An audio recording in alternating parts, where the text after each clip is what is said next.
ერთ-ერთი პოლონური საგამოძიებო პორტალი წერს, რომ უნგრეთის პრემიერ-მინისტრის ვიქტორ ორბანის მრჩეველი და მისი კამპანიის ოფიციალურად დაუდასტურებელი სტრატეგი არპად ჰაბონი საქართველოში ხშირად ჩადის და ქვეყნის პრორუსული მთავრობის მრჩეველია. პორტალის ინფორმაციით, ჰაბონის ამოცანა ოლიგარქ ბიძინა ივანიშვილსა და პრეზიდენტ ტრამპს შორის ურთიერთობის დამყარება იყო, თუმცა მას შემდეგ, რაც უნგრეთის მთავრობის მაღალჩინოსანი ორბანის მთავრობის მინისტრი ანტალ როგანი ამერიკის შეერთებულმა შტატებმა კორუფციისთვის დაასანქცირა მაგნიტსკის სიაში შეიყვანა, პროექტი ჩაიშალა. გამოცემის ცნობით, რესპუბლიკურ წრეებში აღშფოთება გამოიწვია იმან, რომ კობახიძე გამოჩნდა ფოტოზე ირანელ ჰეზბოლასა და ჰამასის ლიდერებთან ერთად.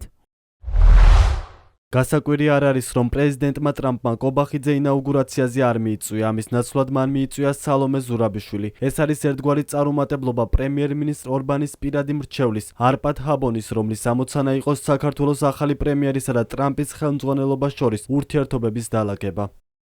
საგამოძიებო პორტალი წყაროზე დაყრდნობით წერს, რომ ივანიშვილის რეჟიმი დიდ ნდობას უცხადებს ჰაბონს, რომელიც ყველაზე ხშირად თბილისის აეროპორტთან ახლოს მდებარე სასტუმრო შერატონსა და ქართული ოცნების შტაბ-ბინას სტუმრობს.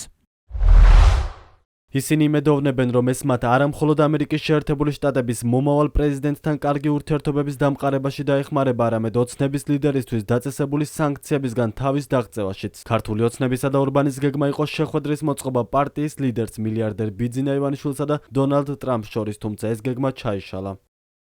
საგამოძიებო პორტალის ცნობით, მანამდე ჰაბონი სლოვაკეთსა და პოლონეთში მუშაობდა და ორბანის ადგილობრივ მოკავშირეებს ეხმარებოდა.